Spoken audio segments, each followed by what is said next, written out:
Welcome everyone to this session. My name is Brian Belley. I'm the CTO at Kingscrowd. In this session, we're going to be talking about top of funnel strategy for your campaigns. This is the engine that gets investors aware, curious, and primed to take that first step towards investing. Now, for founders, we're going to be talking a lot about what a strong top of funnel means for you. So you're not just buying clicks, you're going to be building a repeatable system that turns attention into engagement. Think emails, platform follows, especially Q&A session on those platform pages to be able to help your raised page build that social proof and the trust that it needs, ultimately converting the casual interest into committed investors.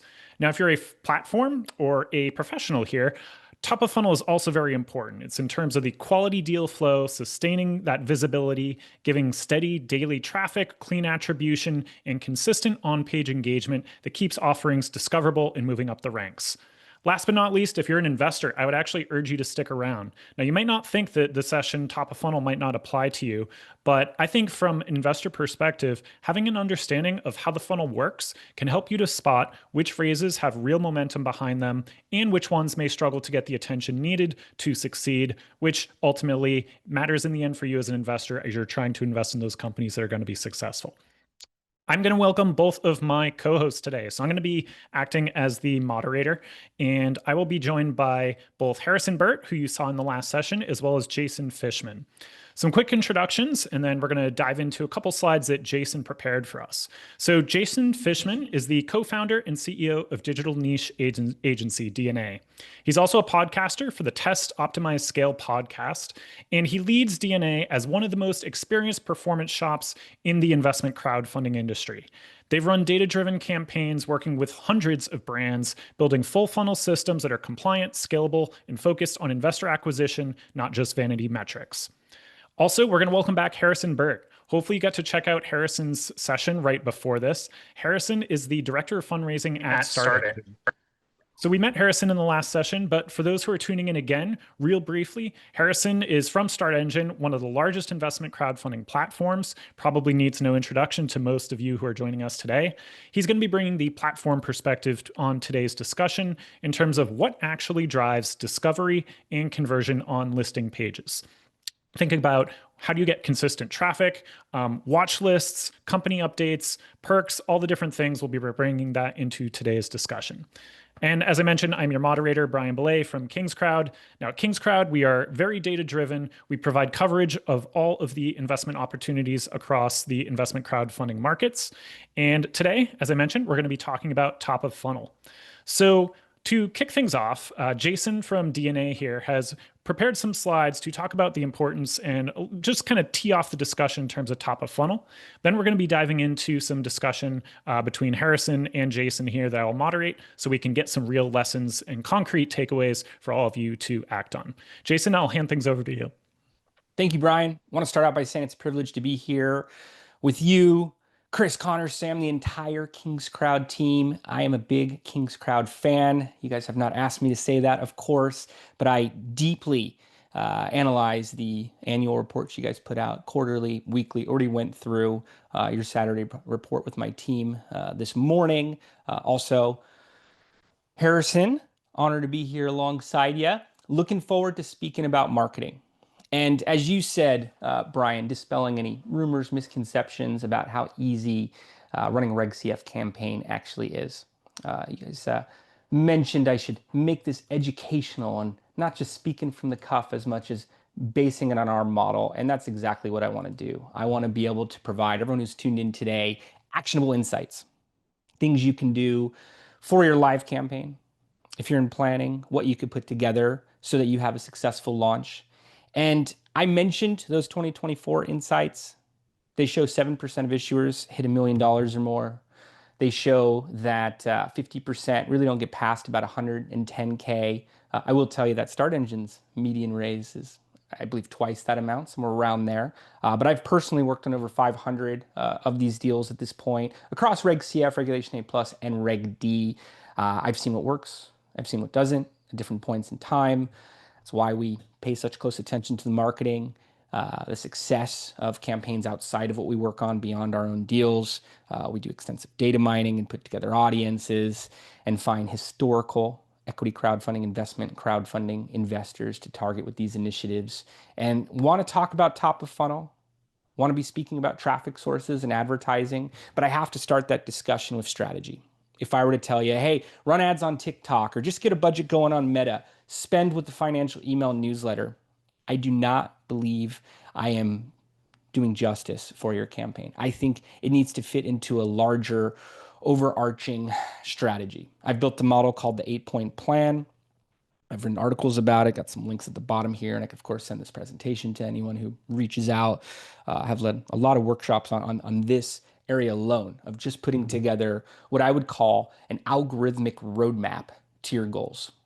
If you're just running traffic into the funnel, but you don't have a direction for where it's pointing to, that has been designed to produce the best conversion rate from those audiences that you can get, you're kind of selling your brand, the offering, the investor audience you're targeting short. So when we're working on an 8-point plan, we're doing it over the course of a month. I've worked on it in 4 hours with issuers before. Over a month, it's 2 sections a week. I'm very conscious of the time if it's all being done in one day. I do like working on it over the course of 2 to 4 weeks, though. It's really about asking the tough questions. And ahead of time, they say plan's all about the process, not just the finished result, the finished product. We do have, CFOs that flip to the projections and the budgets or the activation section, which is really an executive summary talking about everything that was discussed as part of this conversation in the matter of a page, 2 pages. I want to point out, as you're going through an industry overview, you're looking for stats that you can later put into copy, put into creative. If you're bringing on a marketing team that's external or even new marketing team members in-house, really want to bring them up to speed with a thorough industry overview. The competitor marketing audit, you could go on to Facebook ads library, you could type in StartEngine and see any ad that features the word StartEngine in it. So most of the issuers on there, you could do the same with Reg CF, Reg D, Regulation 8 Plus, and any ad that has that messaging. You could see what's moving right now. Why is this important? Because the audiences you're going to be targeting are seeing these ads today. You want to bring them into your funnel, you got to understand what they're being presented with, what's coming across their desk as we speak. It's not limited to just ads. I'll look to see how much traffic an issuer is getting to their primary site. I'll look at who's featuring them in the news, what's showing up on their social pages organically. Are they going to be speaking at any conferences? Were they featured by any publishers recently? Have any influencers, thought leaders, streamers spoken about them recently? Success leaves clues. I audit a different campaign every Monday morning with my team at that.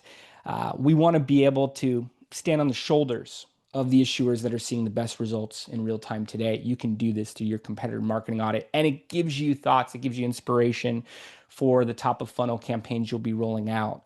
When doing that, you want to have a clear understanding of audiences. I break them down to the persona level. It helps when you start putting the targeting together on any one of these ad platforms, particularly if you're working with a third party and looking to really outline who you're trying to reach to them. The channels, the creative, where you're going to reach them, what's going to go into both organic and paid content there. Can talk about outreach campaigns, projections, activation. Going to get into that a little bit for the ad campaign, but if I had one recommendation, it would be start out with a strategy, turn it into a well-oiled machine throughout the course of your campaign, and it's a consistent factor when I look at any of our top performing campaigns or any of the top issuers in the market.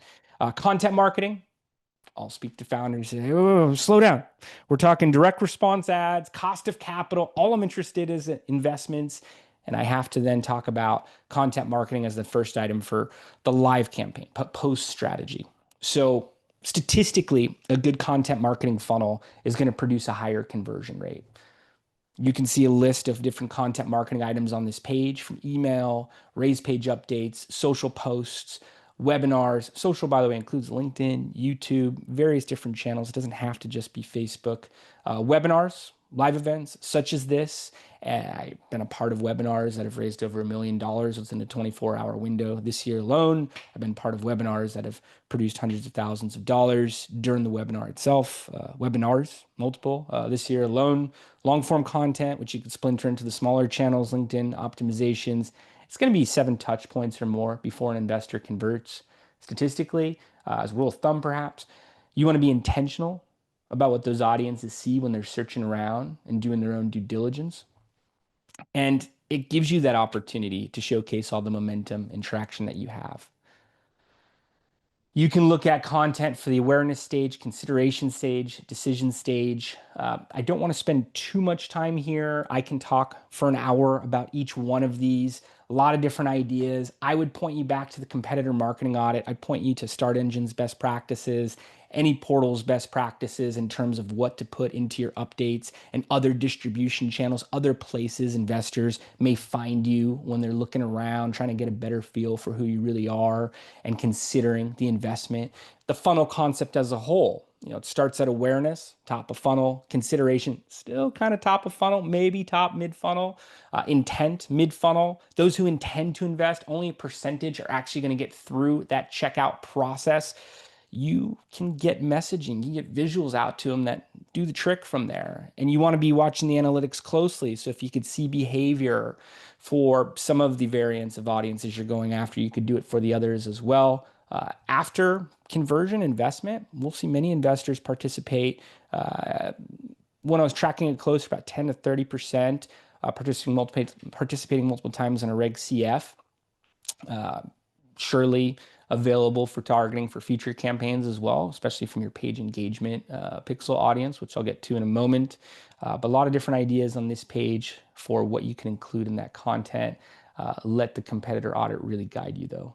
Setting realistic goals and budgets starts to get us into the advertising conversation.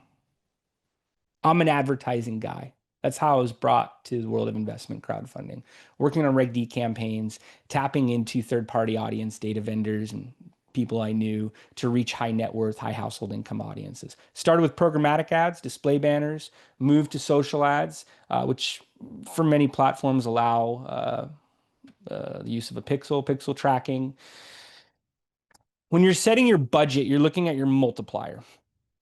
Don't look at it just as an expense. No one wants to buy ads. They want to see, as you can see on this page, a 3x return on ad spend, a 10x return on ad spend. $10,000 sounds like a lot of money to many issuers. 30,000, 100,000 is really what you're looking to buy. It's a test. You have to manage it to a point of effectiveness. It's a marathon, not a sprint. It's going to require retargeting. But if you work backwards from your total goal, look at how much you need to raise each month, how much traffic it's going to take to get there, you can get to a spot that gives you a fighting chance at getting enough investors at the right conversion rate. It's all contingent on the conversion rate, that with an average investment can get you to your goal. I mentioned programmatic ads, display banners on major media websites and apps. There's video, sponsored content, a variety of social ad platforms, search, which actually gives you access to video and display banners, publisher direct, financial email newsletters can be great. Some audiences get a bit of a fatigue over time. Returns can be higher earlier on with some of these groups, but you want to figure out your audience allocations per audience variant. We generally start with somewhere between 4 and 10 different variants. The channel, the creative that is going inside. And just to paint a picture, I use the number of 50,000 impressions quite a bit. 50,000 clicks quite a bit. But I wanted to use the example of the starting ad budget here per some of the discussion points we're going to get to. If I'm looking at a $10,000 ad budget and anticipating a $20 average CPM, that's a cost per 1,000 impressions, Roman numeral M, that's 500,000 impressions. Maybe it's $40 CPM, 250,000 impressions, but you need a baseline to go after. And with some of the audiences we use, this is an obtainable CPM to hit. If you're getting a 2% click-through rate, Meta says an average click-through rate is 1%. Many of our campaigns are 2 to 5%, some substantially higher. You want to have different messages and visuals to test out there. You can get to 10,000 clicks. That's 10,000 visits to the offering page. If you're getting 100 conversions from that, that's a 1% conversion rate. Google says an average conversion rate is 2.35%. I usually shoot for 2, but 1% can be very effective. That's $100 cost per acquisition. $100 cost per acquisition, every $100 you spend, you're getting an investor. It actually puts you in a place to get close to a 15x in its own right. Kingscrowd said across 1,408 Reg CFs in 2024, the average investment was $1,500. I like to project lower than that. I call it 750. Uh, Getting 100 investors, 750. You can be getting a 75K boost in capital during that period. I then put in a lifetime value. I mentioned some investors participate multiple times, whether it's on that campaign or the future. So I put that figure in here just to show you what that could look like of a lifetime value, not just off the first conversion. And I think there are some question marks when I bring up these numbers of, hey, some groups have told us 3 to 5x, and that is a good first number to go after. Uh, but as you are uh, seeing performance, you then want to scale into it. As you're spending more, you actually have more data to optimize off of. It's not as thin, it's more conclusive. And some of those investors will likely come in at a larger level, giving you a higher return on ad spend. I really go back to those figures though. If you're hitting, call it $100 to $200 cost per acquisition, and then $1,000 to $2,000, we'll go back to 750 to $1,500 average investment. You can easily get to 5, 10x type levels. There are limitations for what you can track with mobile iOS users. They have to opt in to allow social platforms such as Meta to track them off app. There are some different workarounds to it, which I could speak about, but essentially, you may only be tracking part of the performance with the pixel. You want to have an understanding of your other traffic sources. Some of it will be blind and determine what you want to optimize towards. Want to get back to the questions in the panel discussion, but have a lot more information available around strategic outreach, how you can get press, influencers, even groups of investors talking about you, uh, different ways to approach that with LinkedIn. Big fan of LinkedIn and the conversion rate that we see there. But looking forward to having this advertising discussion. Hope that provides a good, base level education to how these things work. That's what's been in the background of the campaigns we've run and many seven-figure, many eight-figure campaigns this year alone. Wow. Well, thank you, Jason, for that overview. And I think anyone watching can realize and appreciate just the knowledge here between Jason with the hundreds of issuers. He's helped raise millions of dollars, and StartEngine with Harrison being able to just have this perspective. We're going to give you lots of tactical, concrete examples, strategies, techniques that you'll be able to employ. And I think one place we can maybe kick off the discussion is talking about market context and kind of platform signals. So at Kingscrowd, we look at a lot of data and we see lots of different shapes to kind of the momentum of funding campaigns and how they are raising capital, right? Sometimes we see them go right out of the gate really sharp and then they're kind of flat and level for the rest of it. Sometimes it's sort of that steady momentum build, up and to the right the whole time.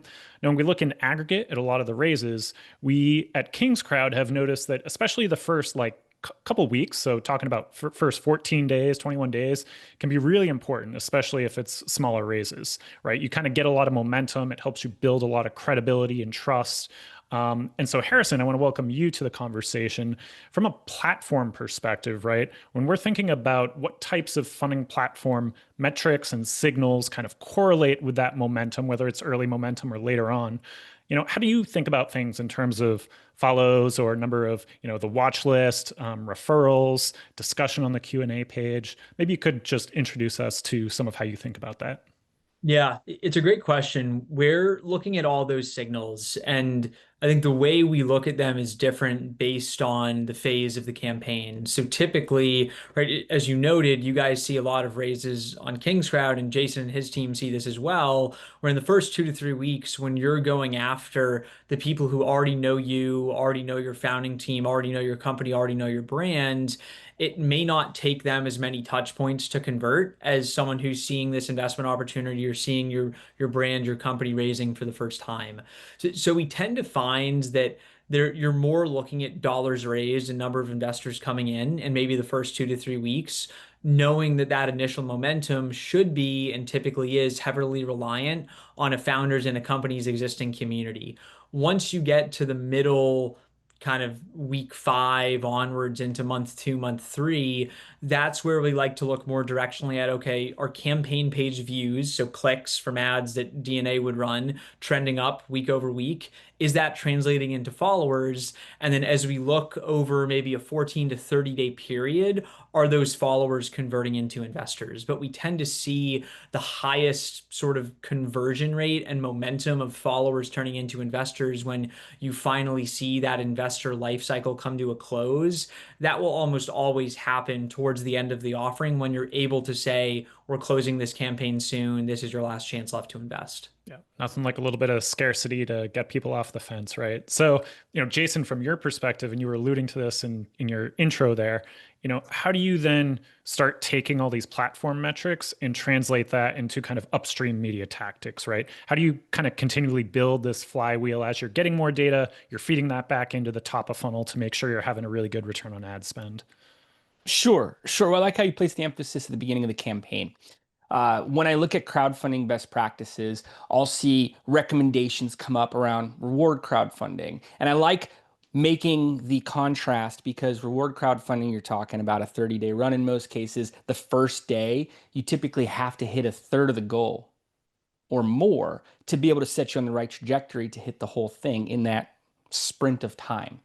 Given regulated investment crowdfunding, much longer average campaign length, but I still like to approach with the same intensity, where if we're really putting a lot of value on that first day, that first week, even the first month, and given we're not always brought in that early, marketing can often be an afterthought for issuers where they want to go live, see what happens, maybe test something out from there. I think bring people there, bring them there early. And as Harrison's saying, and I know StartEngine makes very strong recommendations to bring more people there early, not just a starting ad budget, but let's make sure we're getting enough people there so you're able to hit your full goal and speaks to their success, of course.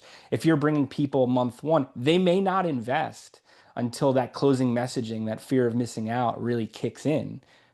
But you're able to reach them on a daily basis with retargeting. You're able to point out all the exciting updates and new partnerships and speaking engagements and growth and thanking all the hundreds, thanking all the thousands of investors who have participated, really create that social dynamic, that crowd effect around it.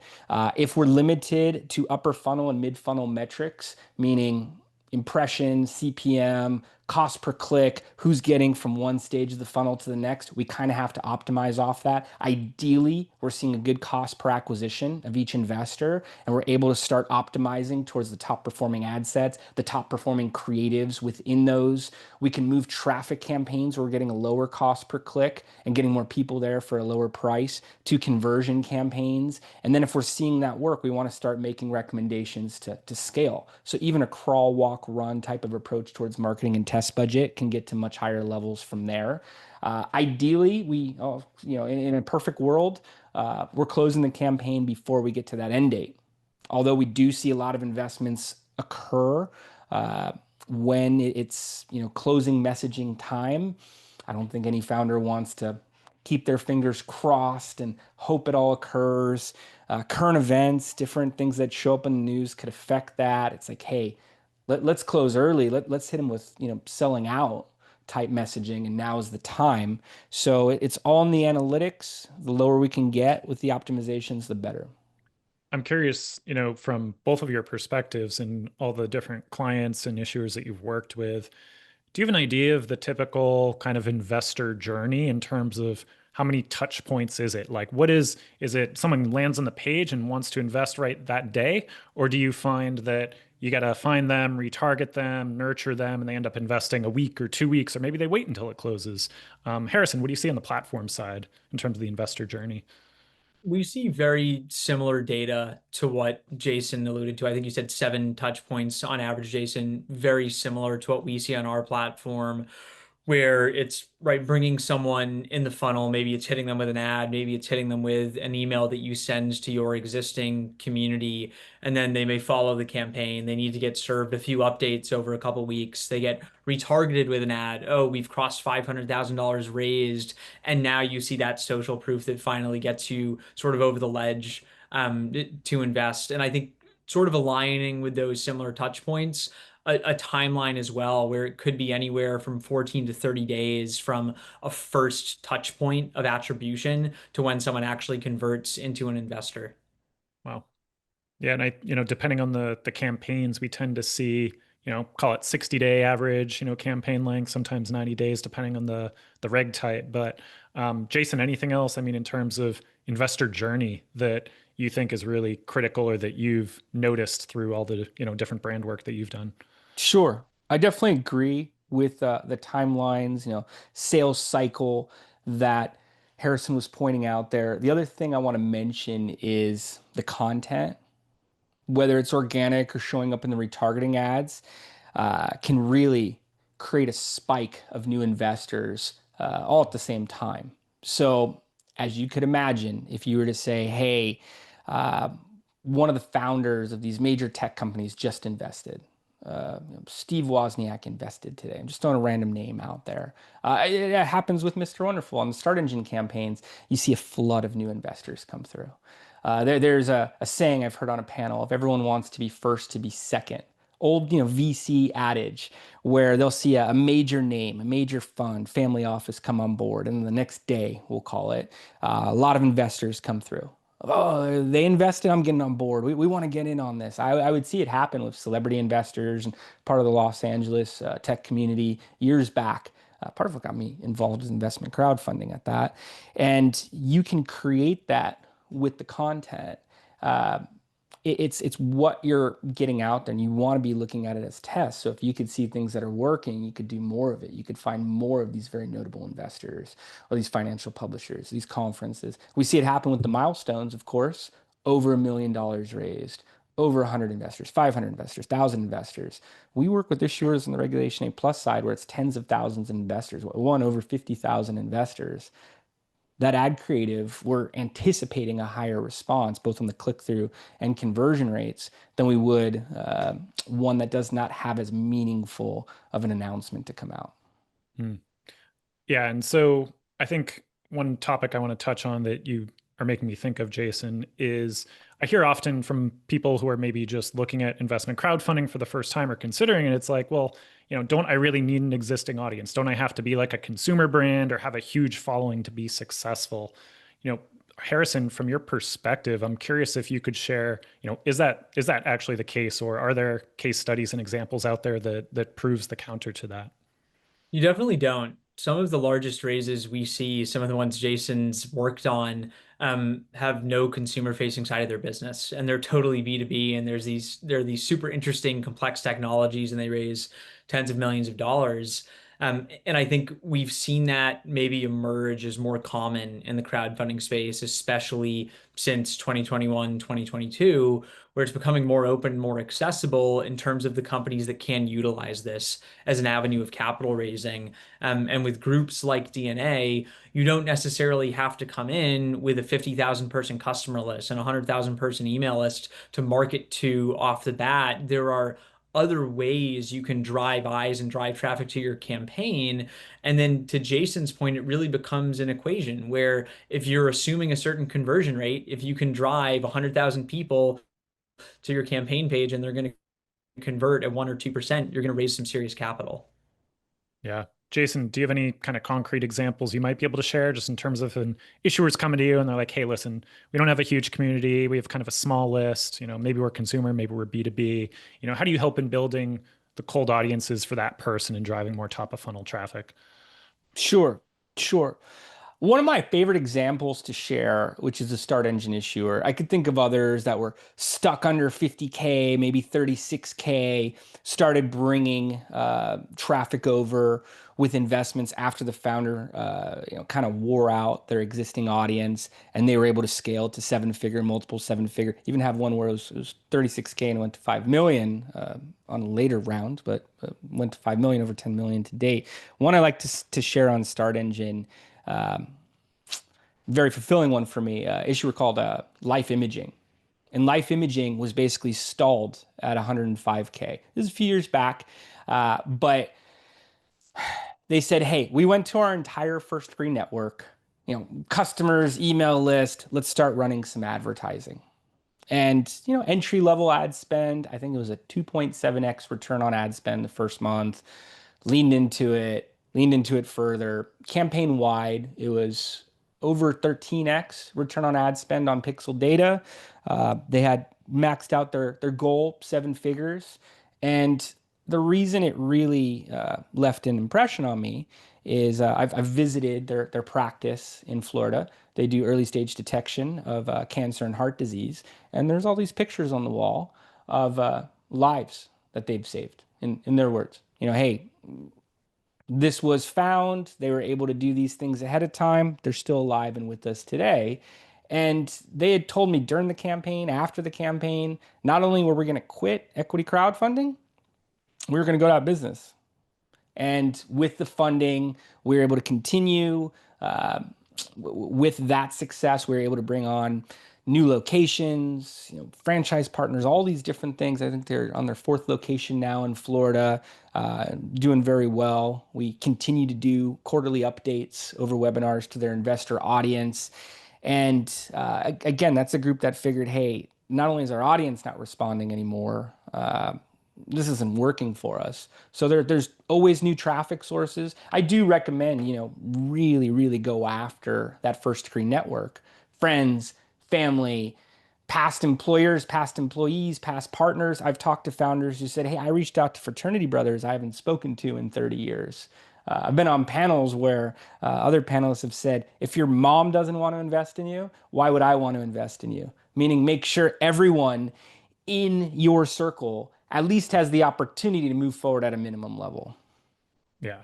And I think speaking as an investor, right, if you can go to a page and you see there is already some traction, it helps a little bit of that snowball effect to say, okay, here's some social proof. There are people who have committed, there's something here.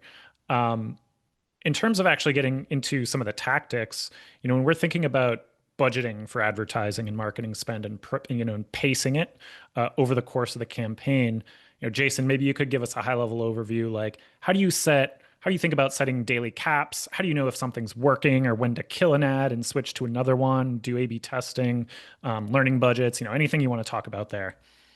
Sure. There's differences on opinion on this in general, different perspectives. I'm from the school of 5 to 15K per month is a decent starting spend. I would say nothing less than $100 a day, 3K a month on a conversions campaign. And that's very thin. If you're running 5 audiences, that's $20 a day per audience, $1, $2 cost per click, 10, 20 visits per audience per day. Anything less, I would consider inconclusive, even arguable that that's inconclusive. But I've worked with groups that started at levels under 10K and have scaled to 7-figure per month ad spend levels. So as an advertiser, I'm less interested in the starting point, more in the ability to scale aggressively. If I were to look at most of the top Regulation A plus issuers in the space, they see good ad performance. They invest into that heavily. In some cases, 2x a week their spend. So even if $100 a day is your starting point, I'd really point you more towards 500. If it has to be a bit less, okay, but you're going to have to jump quicker. But if it's $500 a day, it's working. A few weeks later, you get up to $1,000 a day. The next week, you get to $2,000 a day. Again, no one wants to spend these amounts. They want to buy the investments. They want to buy the investors, buy the traffic. I do like the idea of higher starting points. Many Regulation A plus clients start between 50K and 100K per month, but they have proven conversion funnels. They know their offering page is going to do the job. It's a matter of getting the right traffic there. So the right audiences, right creative, so that they're taking action, at least once the retargeting really kicks in. I'm definitely a fan of the larger spends because you're going after that many more people early on. You're getting a lot more data. The algorithms on the ad platforms are able to do their thing. If you're getting more than 50 conversions a week, it's really going to work in your favor in terms of what these ad platforms do to identify the right users at the right time.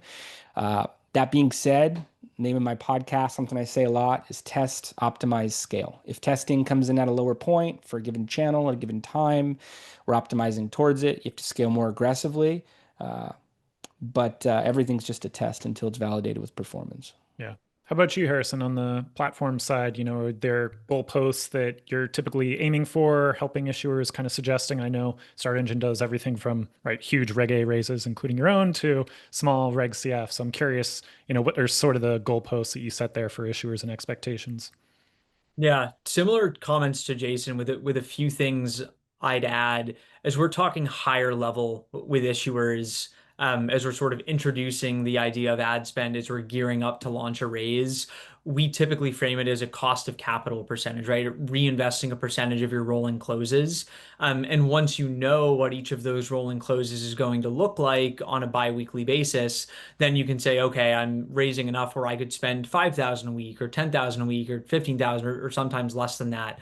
I think Jason also brings up a good point that there are sort of trade-offs to starting off with a smaller ads budget and scaling versus maybe starting at a higher level where the more data you're feeding the Meta algorithm, the more data you're feeding the Google algorithm, it will optimize more for you.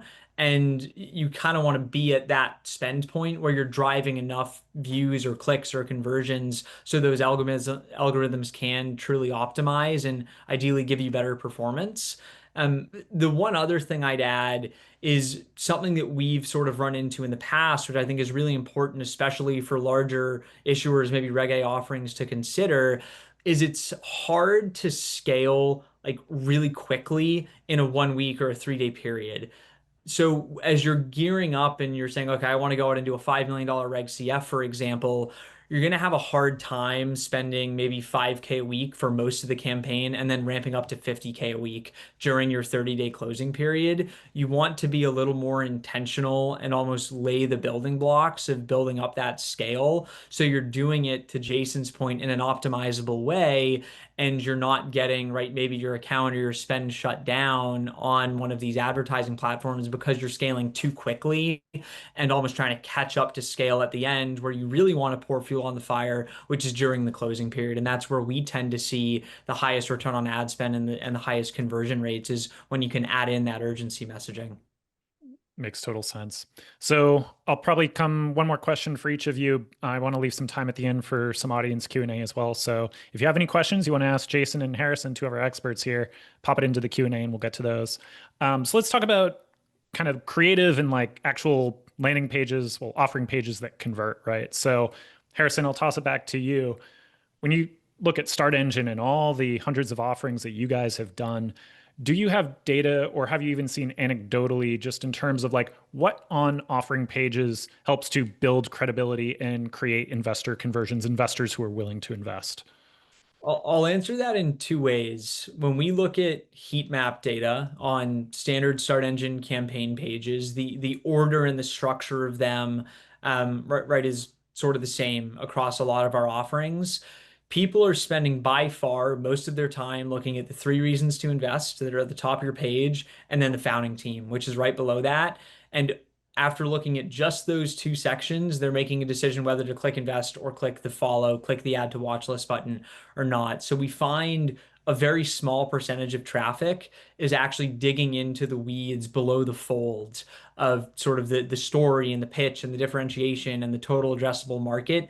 Most investors aren't looking at that, is the reality. So my advice to founders there is keep your reasons to invest, keep your headline sort of point really punchy and really focused, because that's what most people are making their decisions based off of. The other really interesting data point or trend, if you will, that we see right now that we have this sort of dual approach where companies raising on StartEngine can have both a StartEngine branded campaign page as well as an invest page that they host on their own platform, is the conversion rates on which one of those pages performs best actually varies offering to offering. So anecdotally speaking, some offerings that tend to be maybe more consumer facing brands, they have larger communities around them, just more people that are aware of their brand in general, they tend to find that their self-hosted pages convert better because there's a larger group that has familiarity and they're more comfortable, right, going through an investment flow that's totally issuer branded. On the other side, companies that may not have super large existing communities around them or don't have a lot of brand awareness amongst consumers in the general market, maybe a lesser known biotech company, for example, that's in clinical trials and not many people know about this new drug they're working on, they'll actually see higher conversion rates via the StartEngine branded campaign page. Again, I think anecdotally, maybe the certainty of having a more established platform that people are aware of or have heard of gives investors more confidence as they're going through the flow. So I think that it's a really interesting just difference that we see offering to offering. Sometimes different branding on different pages converts better than others. That's fascinating. How about you, Jason? I mean, in terms of, from the creative side, I know you kind of probably help your clients all across the spectrum, but do videos matter, right? Do you need a pitch video? Are there certain messaging that works better than other messaging? What do you see tends to lead to success? Well, I love what Harrison said about above the fold. It's like with YouTube. I've had YouTube experts in my podcast, and they said, you want good YouTube engagement? It's the thumbnail and the headline. That's it. You just get the clicks, and then YouTube puts you into better spots of the algorithm. Then you start playing with completion rate, how much time is being spent. Those numbers are typically low. Those first ones get prioritized as a result. Above the fold, above the fold, above the fold. What is the hero text? Does it explain to a cold audience member exactly why they're there? Is it compelling enough for them to scroll through? If they scroll below the fold, does your page pass the glance test? I'm on my phone. Maybe I'm looking at a few headlines. Few words as possible, really grabbing. Is it actually having me want to read some of those body paragraphs, the total addressable markets, the team, the bio, where the vertical is growing, problem solution? Am I going to give it the time of day? And you want to pull people in that storyline with the glance test. Oh, wow, this is amazing. Let me read a little bit further. Most of the audience won't. But do you need a video? In my opinion, again, there's different perspectives towards this, and for different verticals that run using these exemptions, yes, but you want to, as an audience member, connect with the founder. I want to know who's steering the ship. I want to see their face, even if it's only for a few moments, and then it's splicing in different videography, stock imagery, even. I want it to be fast paced, 2.5 minutes, 2.5 to 5 minutes as a pitch video.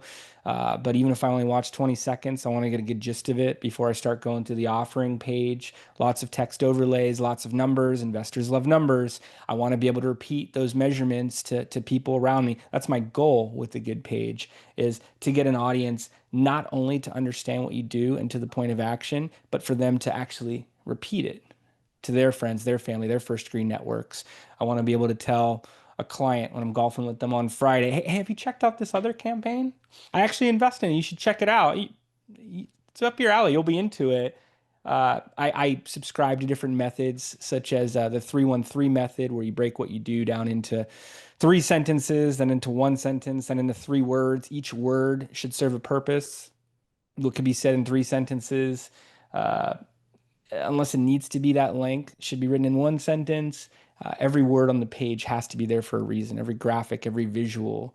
I also like closed loop systems. So compliantly, if you're getting feedback on your offering page, let's say it's during the campaign, you want to hear investors say, yeah, yes, I would invest in this, or I didn't understand this part, I would add this.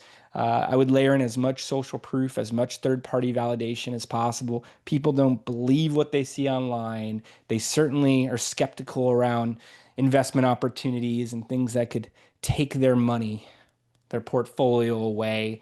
So the more trust you could establish, the more anchor investor, lead investor testimonials, publishers who've covered you, conferences you've spoken at, large scale strategic partners, major clients they may have heard of, customer testimonials.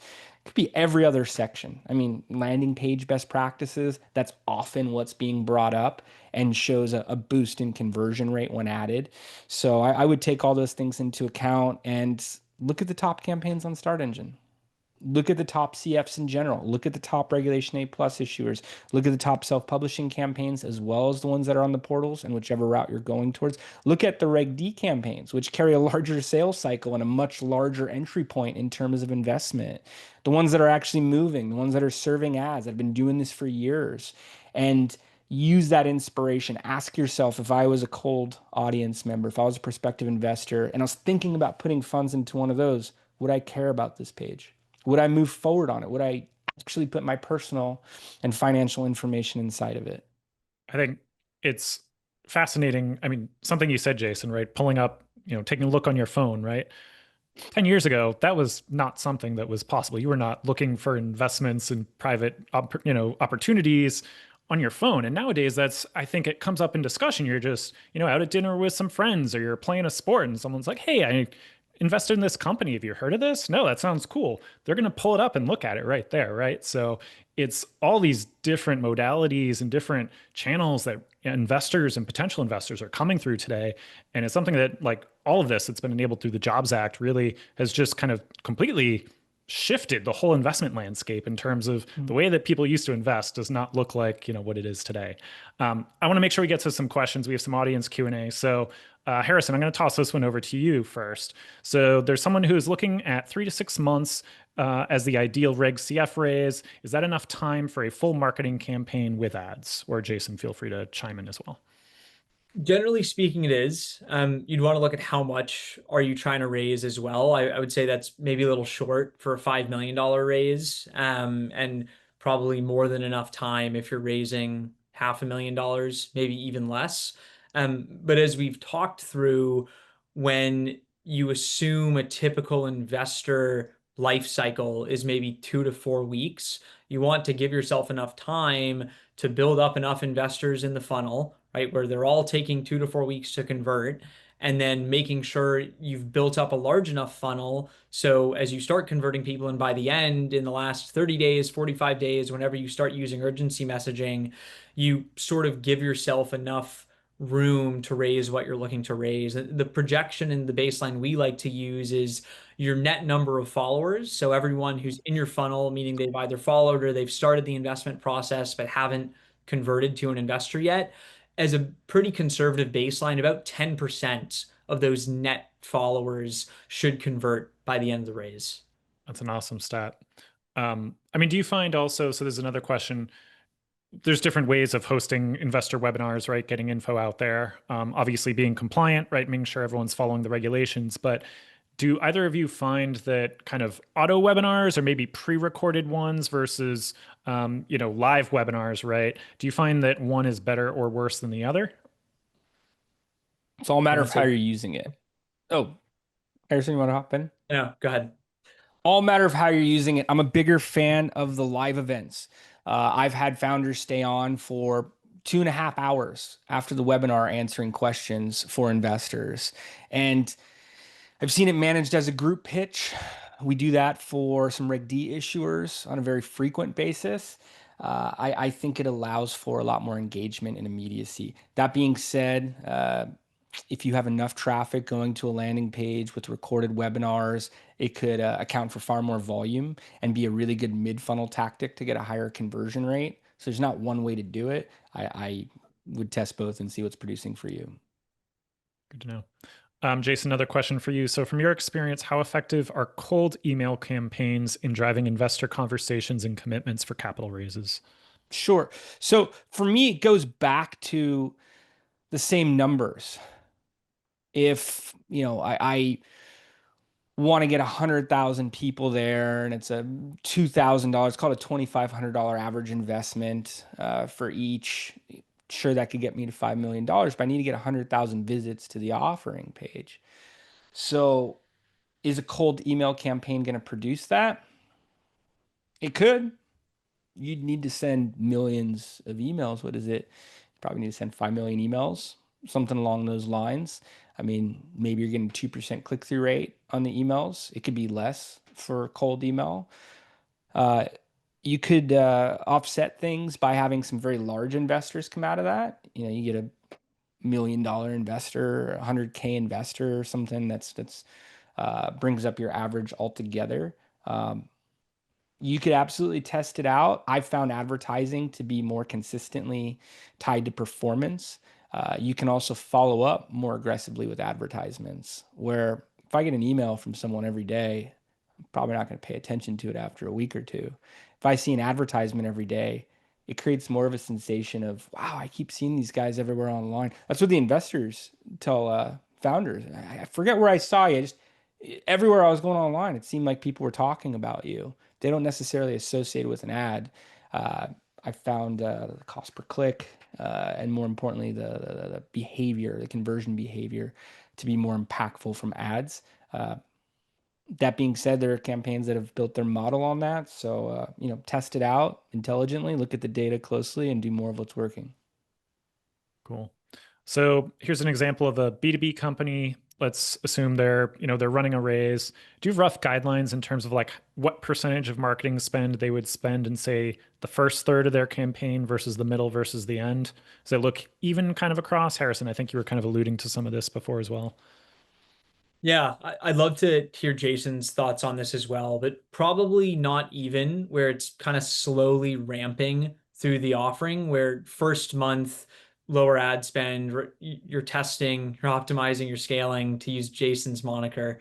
And as you get to that middle phase and it's really about funnel building, maybe you actually stabilize what you're spending on a weekly basis and it's more about optimizing the mix between prospecting and retargeting, or optimizing the specific ads that are performing best, killing lower performing ones, and then generating new copy to try to find a newer, highest performing ad, and then starting to scale that as you get into the sort of the third phase of the raise, or the closing period, is when I see companies really pouring more ad dollars on the fire.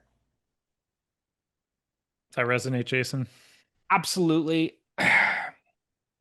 You know, tying in an answer from Harrison's question about the 5 million and first thirds. I mean, the way Harrison's breaking it down is perfect. Of you want to have a marketing budget and advertising spend that hits the full goal, right? That's what you're playing for. And you may need to lean into it a little bit, testing, starting to spend more, determining if you're going to spend more the second, third, the final third. One thing I'd want to warn issuers is, if I got a call tomorrow and they said, hey, we want to raise $5 million, do we need 2 months or three? I'd have to take them a step back and say, hey, last year on Reg CF, there's 5 campaigns that did 4.8 million, let alone 5 million. Some investments fall off, but it's less than 1%. You have to take that into account first. This year it'll be more. We had one that just hit 4.8. I've done another 5 this year. Have a few others that we think will hit 5 this year. There'll be more this year, but it's still the few, right? So you have to watch the ad spend all the way through. We wouldn't tell a group just to spend if it wasn't working. I do like what Harrison said of scaling. You have to set it up to get to those final amounts. But in many cases, we have to be prepared to adjust based on client direction. I would say finding a starting budget, maybe it's that 15K a month one. Maybe it's starting to double the daily pacing as you get into month two. Maybe you're getting into much higher areas month three. I'd probably point you more towards a 6 month window versus a 3 month window. Otherwise, would really keep that weekly scaling going into the final piece. That's kind of how I look at it. Is you're scaling unless it's not performing, and then you're trying to figure out what to do to improve it and when you're going to ramp up. Great. We're coming up to the end here, but this may be a tactical question for Harrison on the platform side.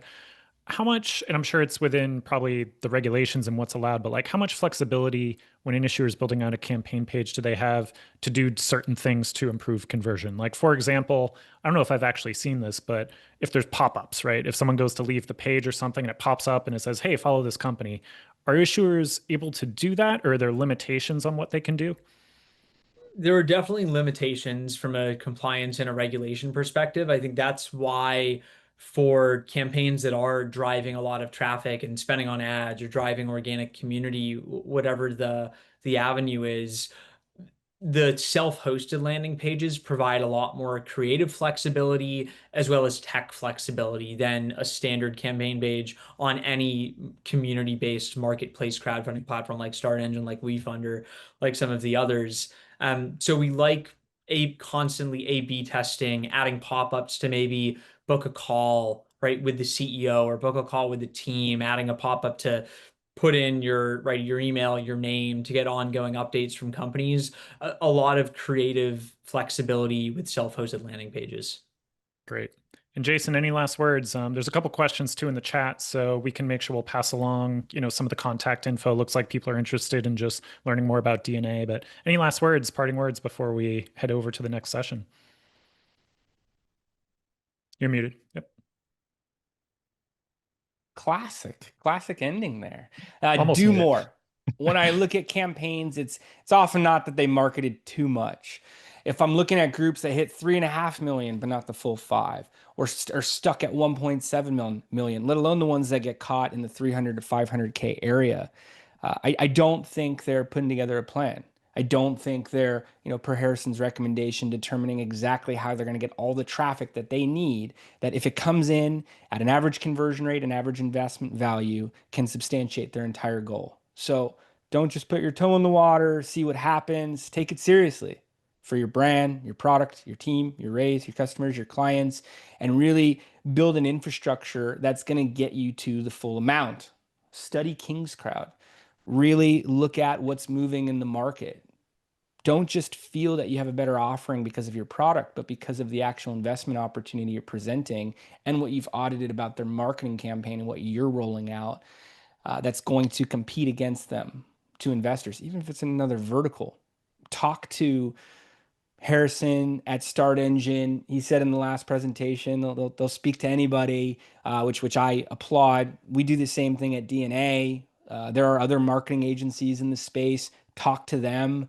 Talk to the founders who run these campaigns successfully. Watch content about them. That's why I do the podcast. I want to see a higher success rate industry-wide. I want to tell the story and allow people to take some of the same actions for their campaigns. Go to people who have been down this road before, and they're going to tell you something similar of do more. Maybe be smart about it and what you're testing in the early stages, but work with multiple marketing groups. Even if you have an in-house team, again, it's the top 7% that hit $1 million or more. You want to position yourself into that category as quick as you can. It's those top issuers that really get all the investments. Thanks. Harrison, we got like 45 seconds, but anything else, parting advice? And thank you again for both of you for joining us. No, thank you, Brian. Thanks, Jason, as well. I'm a big fan of DNA and working with them. Start planning your marketing early. To echo Jason's thoughts, engage groups like DNA, like any other agency you're looking at. Engage them early before you're live so you can build that infrastructure and build that plan to set yourself up for success. Fantastic. Well, thank you to both of you. For everyone else who's watching this, head over. We're about to jump into the healthcare pitch sessions.